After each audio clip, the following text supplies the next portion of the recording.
What is up, my Shadow Army? So this is Shadow Critias back again with another Dragon Ball top video.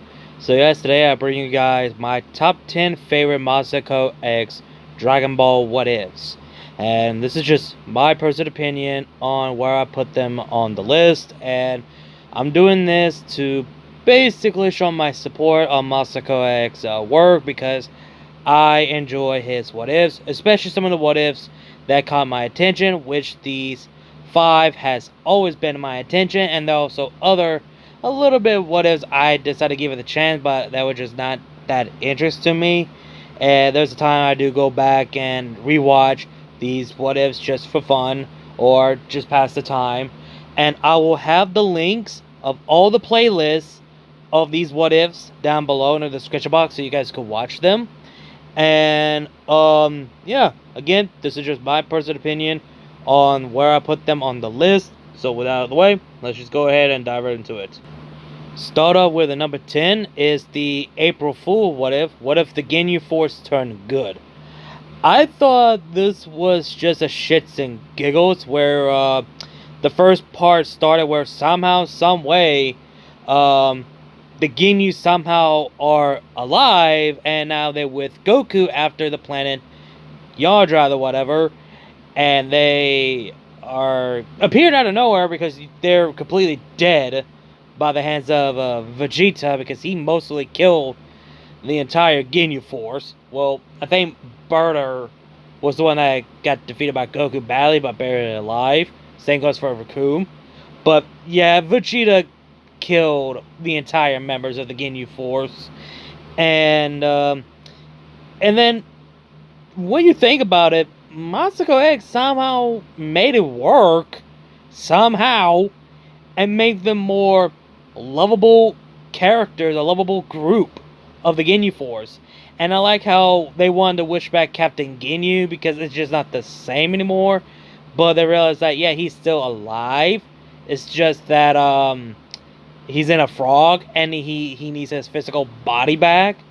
And then I like how Captain Ginyu is having a conflict of leaving the Ginyu Force to have a better life, but he does go back with Frieza. But then again, Ginyu can't make up his mind which side he's in. He wants to stay on the good side, but he goes back on the side of Frieza. Then become a Majin Ginyu along with Majin Raccoon, and then Majin Buu takes Ginyu's body, and then Ginyu dies, and Ginyu exiled himself, and then he goes back to the goes back to Frieza after he's been exiled.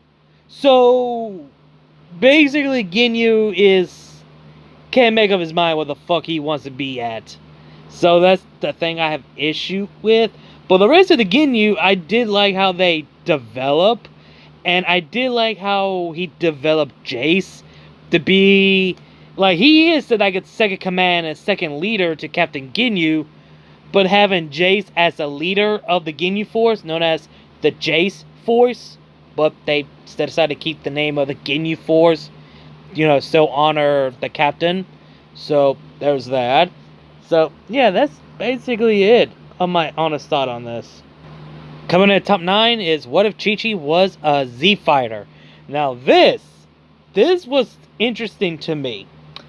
When I was at work and I got notification for the part 1 of this, and the thumbnail was Kid Goku training Kid Chi-Chi how to use the Kamehameha, and I was like, I wonder what that would be like. And I watched it, and Masako has made it work.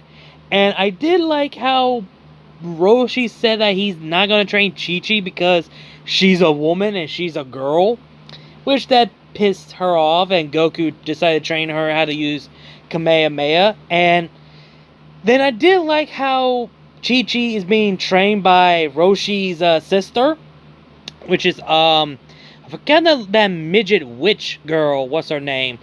Training Chi-Chi how to use magic instead of,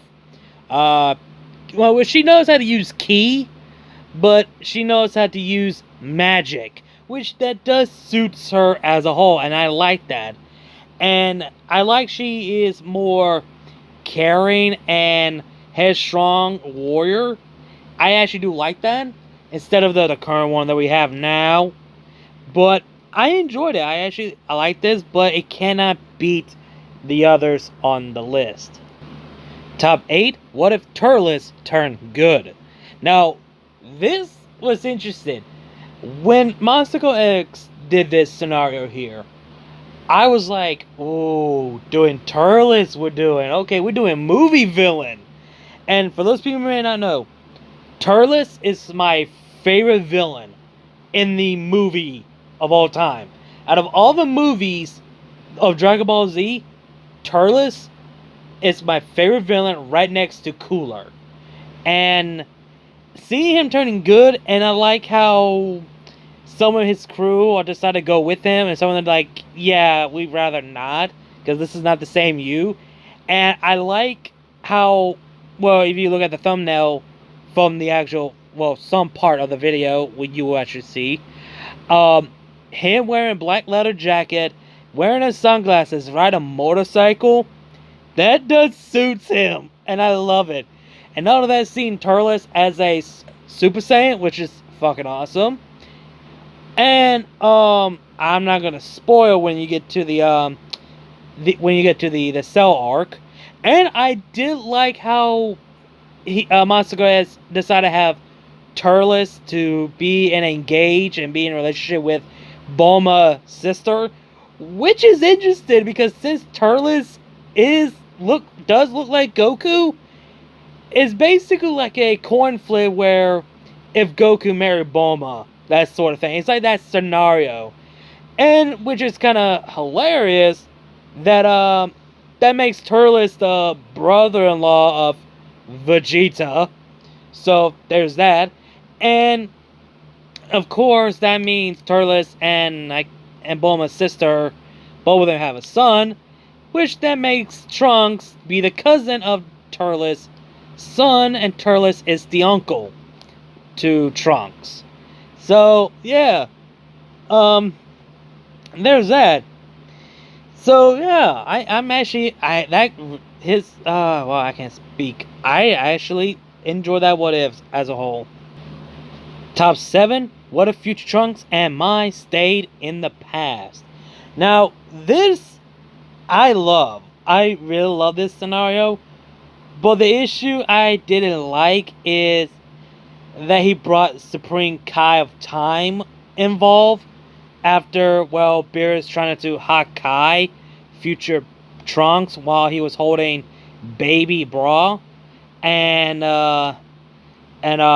because Trunks speaking his mind off against the Army King, because Trunks holding a grudge of Zeno, the future Zeno, erased his future timeline, which I understand, and he wants to speak out his mind, and he does have a right to have a grudge on Zeno, but I did not like the idea of Beerus decided to say fuck you and get Hakai'd, and Supreme Kai jumped in and stops, and able to have Trunks have Super Saiyan God, to have God Ki, which he could have learned that from Vegeta at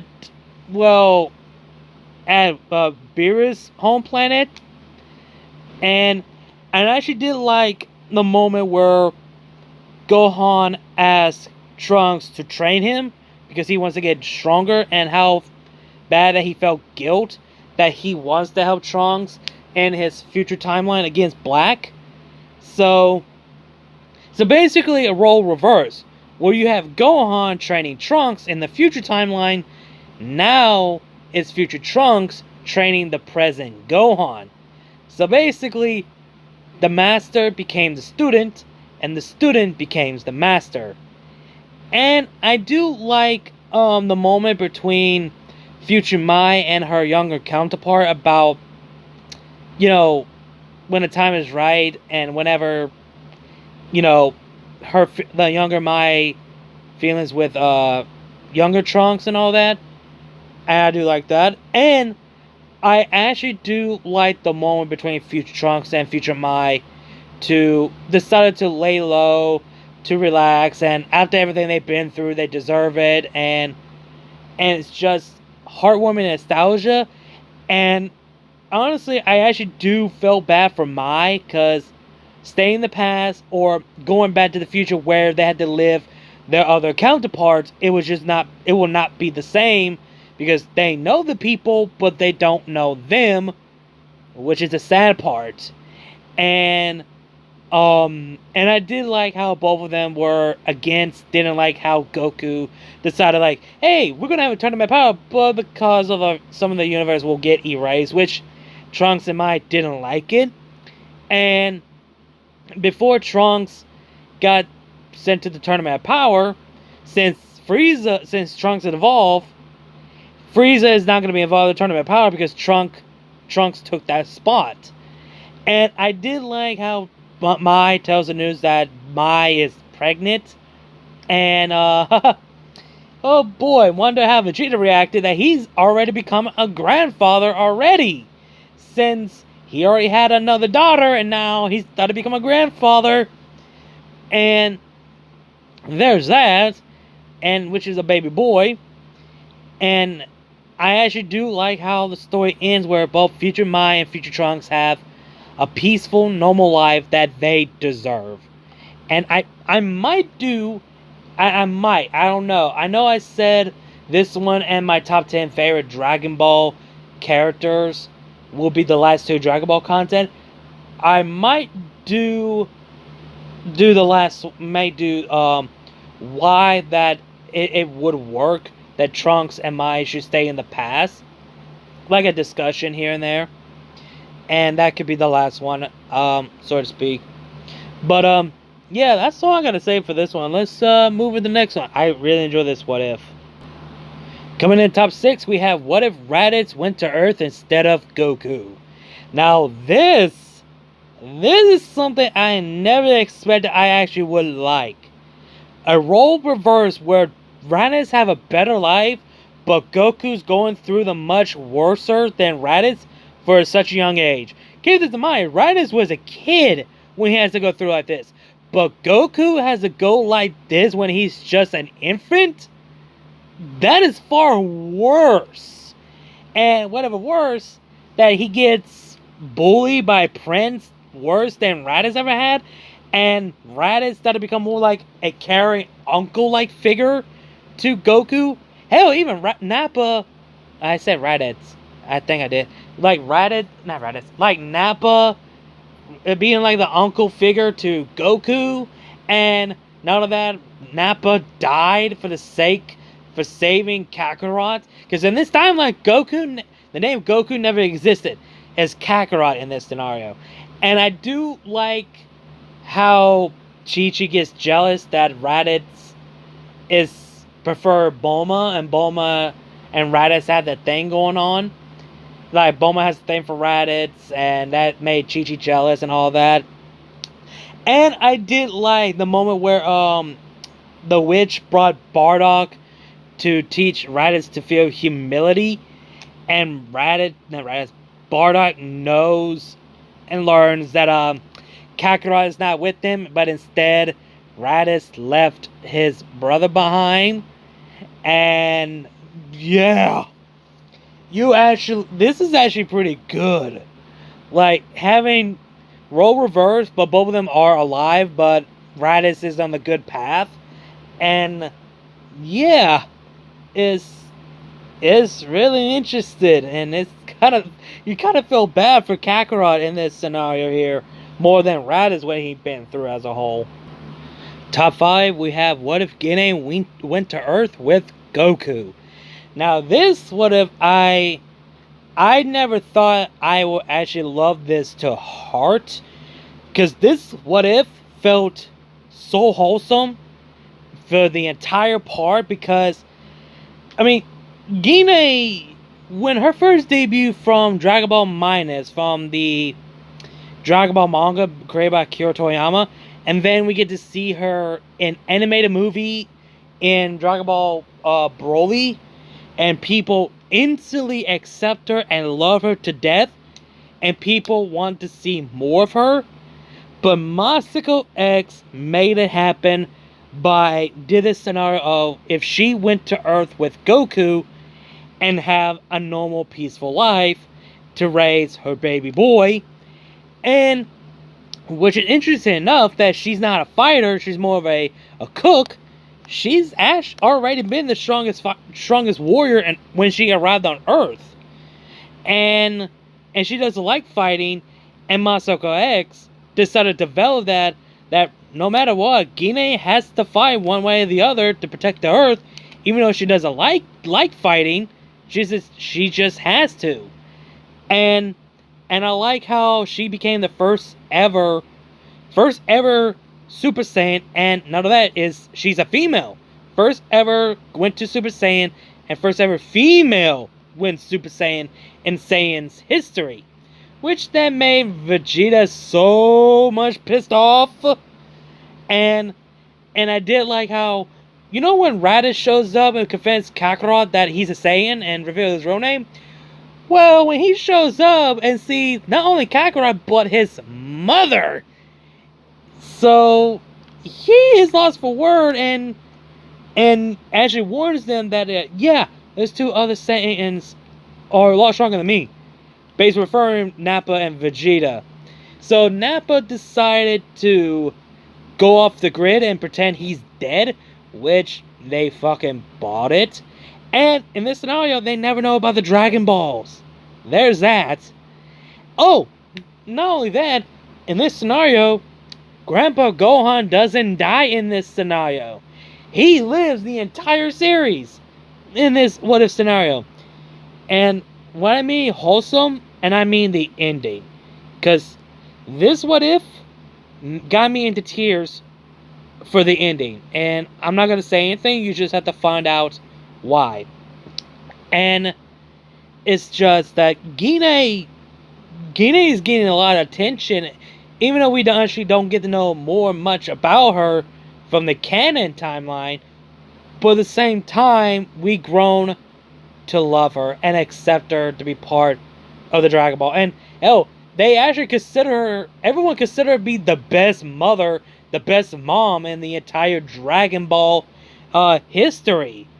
Like instantly, they actually consider her to be the best mother than Bulma and Chi-Chi combined, and that's saying something.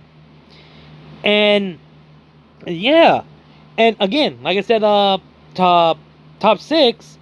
Instead of standing of Grandpa Gohan called Kakarot Goku, the name Kakarot is still here. So basically, Goku doesn't exist, Kakarot is a thing. So basically, Goku never hit his head. Instead, he's still Kakarot, but raised by his mother as a whole. So yeah. Coming in top 4 is what if Frieza turned good. Now, this is something that MasakoX thought that it would never work or never been possible, but somehow in some way they made it work by making Frieza more of a anti-hero in a nutshell. And wow, he made it work. And when I watched the whole thing in one video, like, you know, put all parts of the what ifs into a one movie of a what if, when I watched it, I was like, holy shit, he made it work. Hell, even made a season 2 audio drama series based off of the events of this what if called Revelation F. And it's so damn good, and he made another characters for this scenario, like Frieza having another brother, third brother, then another fourth brother in the audio drama series. So yeah, and I never thought it would work to turn it Frieza turn good. And not only that, Cooler once, you know, because after the events of dealing of the third son of King Cole, aka Frieza and Cooler other younger brother, who is literally a psychopath and so obsessed that he wants to kill Frieza.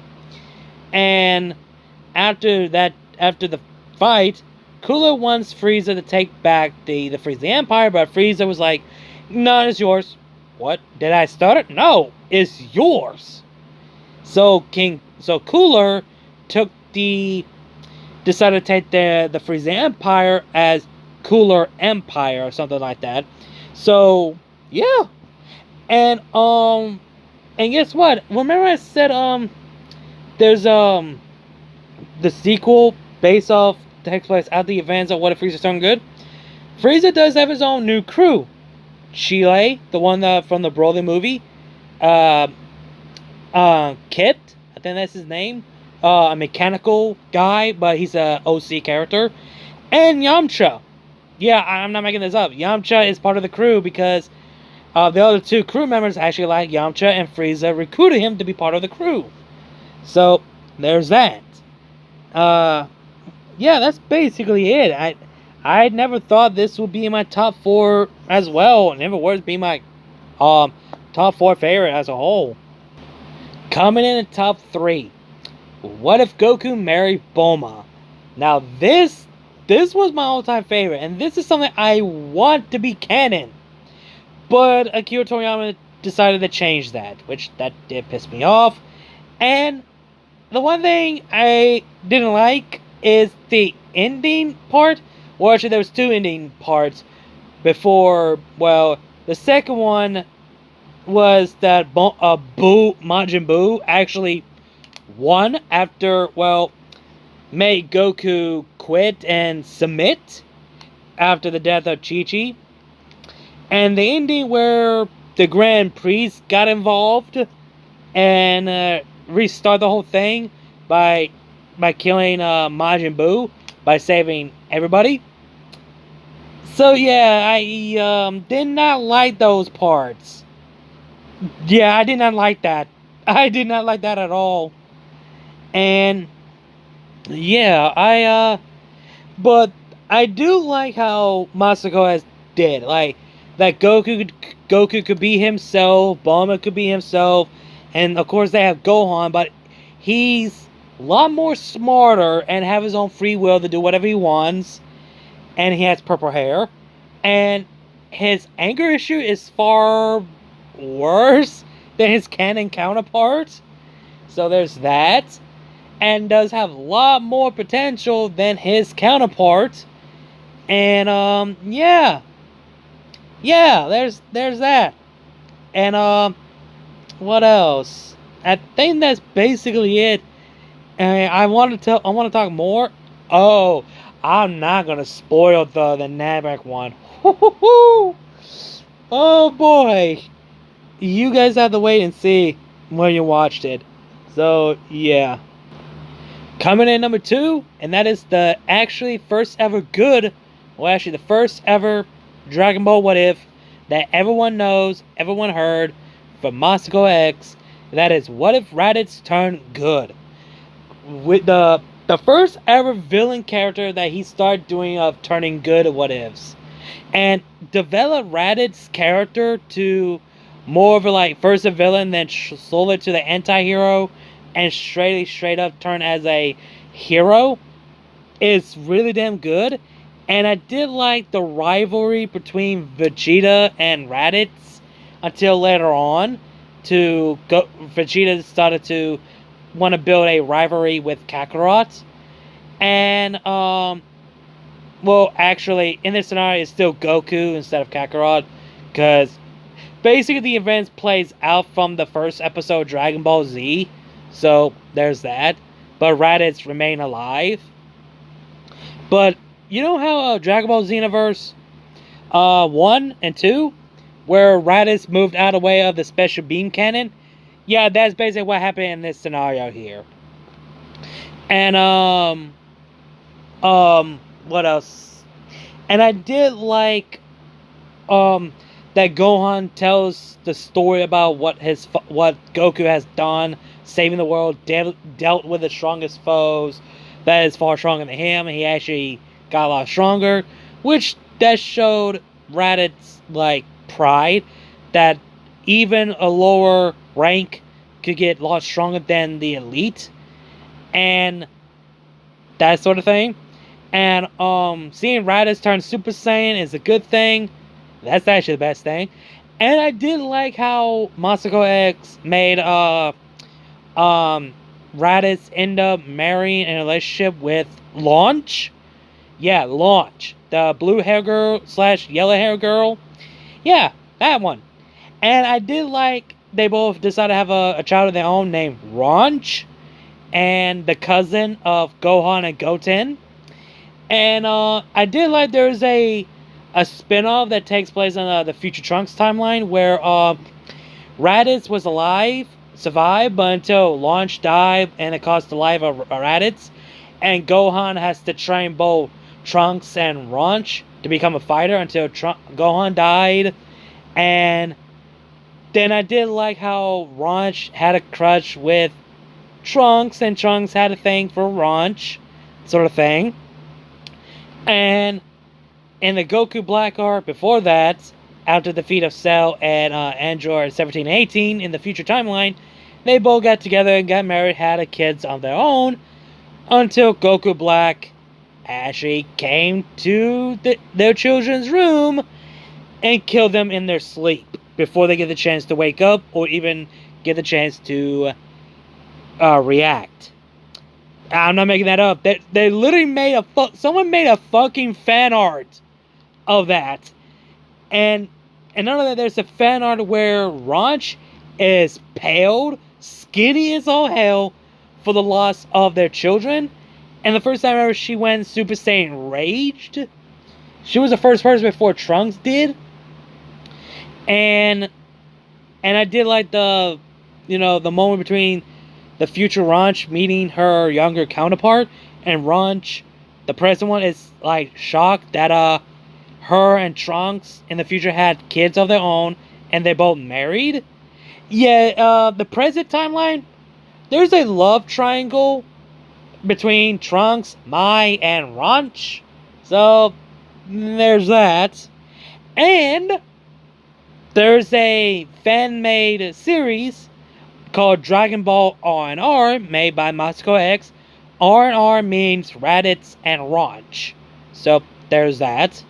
So yeah, I really enjoy this nonetheless as a whole. Coming in my top number 1 is What If Bardock Met Goku in Hiffle, aka Hell, the 2022 holiday special. When I got notification of this during December in 2022, when I saw this thumbnail, I was like, yes! This is something I've been waiting for so long.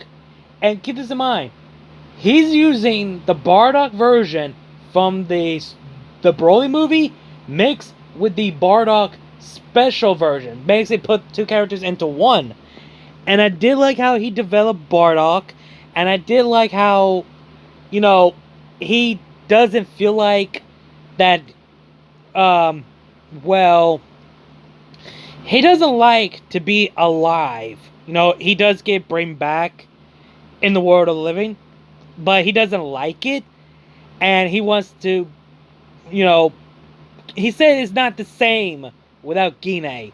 And he's been trying to find Gine, and he been trying to find Raditz, but he couldn't find them until later on. He does found Gine, but that she works with other King Kai, who, not King Kai that we know, the other King Kai, that she's a cook, and she's at the world of the city of Hades, and she can't leave, and she doesn't want to be wished back, because she's happy where she is. And then, Bardock does learn the Kaioken, but never get to learn to use how they go Super Saiyan. And he was about to get his revenge on Frieza, basically in the Resurrection F, but get one-shotted by Frieza. When I mean Bardock goes Kaioken trying to attack Frieza, Frieza stopped him with one finger and knocks him down. Embarrassed. And seeing Frieza gets a form as well. A golden form. And yeah. And also Frieza does, not Frieza, and Vegeta does gets his shine to defeat Frieza. Since Goku didn't get shot by that asshole, Bardock made sure of that. And what else? Oh, the planet didn't get blow up. And I did like how Bardock snapped on Kakarot by saying, like, I do not want to wish this celebrate. Like, this is no victory for me. All I did was confirm that I don't belong here. My pride cannot take this anymore. And I did like the moment between Bardock and Goten. The moment between Bardock and Vegeta. Like, there's some good moments in this What Ifs. And the one that hits me where Bardock snaps on Kakarot, like, he felt that he doesn't belong here. He doesn't felt like to be alive. And I did like the moment. It was heartwarming too for this one. Him and meeting his great-granddaughter, Pan, and tell the story was a heartwarming moment. And again, he made develop Bardock if he met Goku. It was so good. And then he does found Raditz, which it was under his nose the entire time that he never knew. And the heartwarming thing at the ending, which I'm not going to say, what he does afterward when he finds Raditz, you guys will see. It is fucking heartwarming. And it was a happy ending. And I rewatched this so many times. So many times. And I absolutely love it. So, yeah, that's my top 1. So, yeah, those are my top 10 favorite MasakoX What Ifs of Dragon Ball. And I have the link of the playlist down below the description box so you guys can watch them. Or you guys want to watch them all in one part, which I will have the playlist of where he put all the parts into one movie. I'll have that down below in the description box as well. Let me know in the comments down below what is your top 10 or top 5 favorite of MasakoX Dragon Ball What Ifs videos. Like, comment, share, subscribe. Links to my other channels, my social media, and my Discord server. All that be down below in the description box. You guys know the drill. Again, like, comment, share, subscribe, and I'll see you guys later. Kneel before Critias.